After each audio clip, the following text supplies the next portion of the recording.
entertaining talking sports.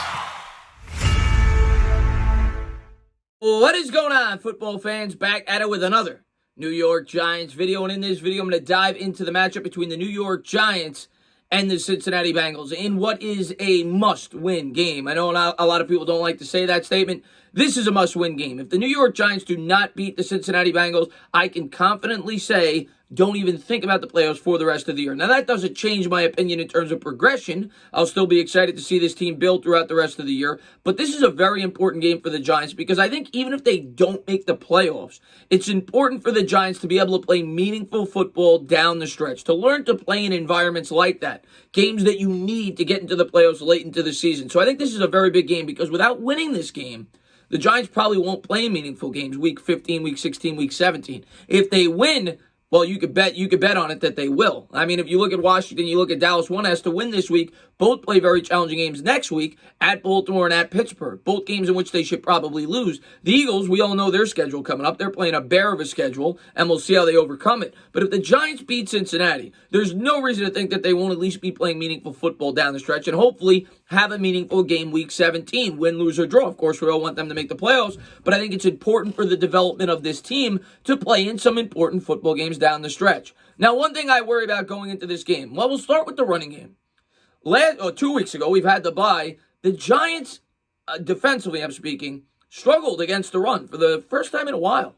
Really, throughout the entirety of that game against Philadelphia, they ran all over us. That needs to get much better. Now, Philadelphia, to their credit, looked very good as well on the ground against Cleveland. They kind of got away from the run against both opponents, but that is supposed to be the strength of this defense. The Giants, I expect them to come out and stuff the run against Cincinnati. After all, Joe Mixon is not playing in this game, and Giovanni Bernard, well, he's definitely going to be a pest in the passing game. I don't really expect him to do much on the ground. He only had like 19 yards on 7 or 8 carries last week, which was actually the Bengals' leading rusher. So I think the Giants will do a good job stuffing the run. Then it's going to come down to the passing game. On the offensive side of the football, the Giants need to continue to do what they've done, and that's be a ball control offense. The Giants, going all the way back to 2014 rather, ranked 27th or worse in the time of possession. So far this year, they ranked 22nd, which still isn't great, but they're getting much better. They were near bottom of the league the first 3 or 4 weeks. They've gotten much better in that category. As a matter of fact, over the last 3 weeks, they've averaged almost 33 minutes per game in time of possession, which if they did that over the course of the entire year, they'd be first in the league. We've seen a dramatic shift in the way that this team plays. Now, some people may point to the fact that we've played weaker opponents, which is true. And hopefully they continue to build off that, and they'll continue to say that even if we beat Cincinnati. But this is a game. The New York Giants need to come out and they need to stomp this opponent. I can't remember the last time on the road that the New York Giants were favored by 5.5 points, and I think we all know the reasoning why. Of course, Joe Burrow will be out for this game. They'll start Allen. Brandon Allen is not a good quarterback. Now, one thing I may worry about a bit is he does have scrambling ability, something that the New York Giants definitely need to look out for in this contest. But historically, the guy's got a 47% completion percentage. There's no reason why the New York Giants shouldn't feast on this guy, especially with an extra week to prepare. However, and they definitely have some weapons in the passing game, I'll say that. I worry a little bit about Boyd. T. Higgins on the outside is definitely a threat as well, although I do think Bradbury will do a good job on him. I worry a bit about Bernard in the passing game, the running back coming out of the backfield. That's something that has really plagued us all year. I mean, you go back to the Eagles game, you look at Boston Scott, he tore us up, and I think that Cincinnati will come out with a very similar game plan.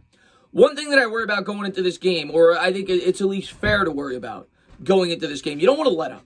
The Giants have won 2 straight, and they're coming off a bye. And ironically enough, the last 2 teams that we beat were coming off a bye. So some people may worry, do the Giants come out flat? This is the first time in Joe Judge's career as a head coach where he's had to coach a team during the bye. In addition to that, the New York Giants had a coaching change. Will that be a distraction coming into this contest, moving on from the offensive line coach? My guess would be no. I think this team will be prepared. The Giants have shown you throughout the course of the year that they overcome things. And, you look at the Eagles game where we started an 11-point lead. They bounced back. You look at the Niners game where we put out an embarrassing effort. They bounced back. They played very tough against the Rams the following week. I don't think they'll let up during the bye. Now, over the course of the year, teams are 14-12 coming off the bye, but they're 11-15 against the spread.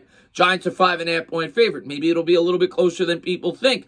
Also, historically, the Giants are only 7-15 after the bye historically. 8 games under 500. Teams in general are 39 games over 500 after the bye over a 23-year stretch, which would tell you that it's an advantage to be coming off a bye, which only makes sense. I mean, you're more rested. You have an opportunity to get guys back healthy, which is going to bring us to the injury report. The Giants going into this game, a lot of people have fears about the COVID list, and we're going to be without some players. Caden Smith will be the highest impact player to miss this contest. Caden Smith has been a phenomenal blocker for the New York Giants in that second tight end role. We've used him a lot in the H-back role. The Giants will only be with 2 tight ends. Expect to see a lot of Levine Toilolo in this matchup. We saw him more last week, and I expect to see him out there even more with Caden Smith unable to participate. In addition to that, Dante Pettis and Matt Parrott will not play. Pettis hasn't had a role yet. Parrott has gotten an opportunity to play, and when he has, he's played well. So expect Andrew Thomas to be given a full allotment of snaps. And we'll see how he does playing left tackle throughout the course of this game. But I do think the offensive line for the Giants should hold up. This Bengals defense is not good. They've surrendered 20 points or more over the last 9 contests. The Giants have scored 20 points or more over the last 6. And if the Giants make it 7, they're going to win this game. I don't see them giving up a ton of points to Cincinnati, especially if they play turnover-free football. And that's the name of the game for the New York Giants and Joe Judge. Run the ball. Don't turn the ball over, play smart, and there's no reason that you shouldn't beat this football team. Force them to pass, which I have no doubt they'll be able to do that. This running attack does not scare me at all. And when they do, well, yeah, don't give up the big plays. Something the Giants have actually been very good at this year. They've had a bend but don't break approach. I expect them to use Bernard and Boyd a lot in that passing game. And the Giants, I expect them to be aggressive in this game. I think they're going to look at this as a vulnerable opponent, a quarterback that's there for the taking. I mean, does Brandon Allen really scare you? So I think they're going to dial up a lot of blitzes. I think they'll be aggressive, and I think the Giants are going to try to create some turnovers, and I think they'll have opportunities in this game. Now, to the Bengals' credit, they've actually been very good in that category. When I looked, I don't remember the exact number, but they're near bottom of the league in terms of teams forcing turnovers against them. So maybe it will not be as easy as it may seem, but with all the injuries on that offense, I think the Giants will have opportunities to at least shorten the field position and create some turnovers in this game. The other player, of course, you worry about is Graham Gano. Gano, though, from everything that I've read, will probably be back for this game. Of course, he should meet the deadline, which is 10 days before you're allowed to come back, and the Giants may have dodged a bullet due to the bye. McKinney, of course, will be back with the defense as well, along with him, O'Shane Ximines. And it'll be interesting to see how the New York Giants use both of these players in this defense, who loses playing time, and what roles are both of these players used. I think Ximines, as the season progresses, will be probably our primary pass rusher due to all the injuries that we've had at that position. As far as McKinney goes, I think he'll be out there, but in a limited role. I don't expect to see him out there on every down. I think the Giants will find some packages. They'll find ways to get him, used to the NFL game, being that he's coming back off the injury. But we'll have to wait and see how it all plays out. As far as the game goes, it's a must-win game. And I think the New York Giants, in the end, are going to win it. I think they're going to win 3 straight for the first time since 2016. I don't guarantee on this channel, but I'm very confident in saying that the Giants win. And I think they win by about 10 points. I got a Giants 27. Cincinnati 17 as the Giants get to 4-7 and stay right in the thick of it. Enjoy your Thanksgiving, guys. I don't know if I'll have a video up before then. I'll definitely be live Saturday with Bad Dog on the channel. Outside of that, I'm going to be going to my brother's wedding on Friday, so enjoy the rest of your weekend. As always, if you like what you watch, please subscribe. Drop a comment. Maybe give me a little thumbs up. Cheers.